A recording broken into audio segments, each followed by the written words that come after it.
De effecten van de droogte op de opbrengst bij de bouwboeren in Friesland liek je dat te vallen. Meest opvallend is de weetopbrengst.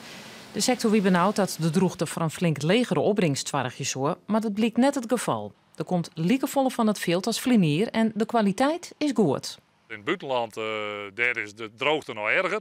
Daar is veel minder opbrengst. In Duitsland hebben we daar binnen 25% minder kilo's per hectare. Rusland 20% minder kilo's.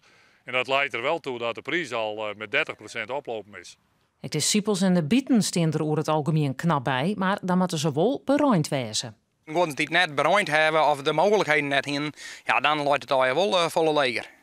En de prijs van de siepels? Ja, dat lijkt het goed te komen. Ja, ze zijn nog net oogst, maar de prognoses en de voorspellingen, dat lijkt het goed te komen. Het minst kiet het in de jerappelsector. Bij de consumptiejerappels en de poorters liep het erop dat de opbrengst gemiddeld zo'n 20–40% leger uitvalt als vlinier.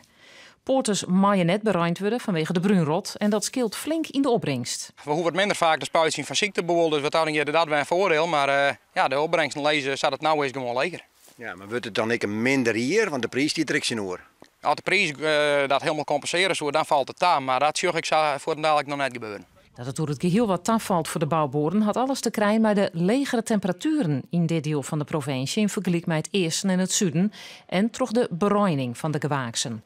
Ik de Rijn van Aroene Tienje had goed uitpakt. Wij komen er hier denk ik heel goed voor weg.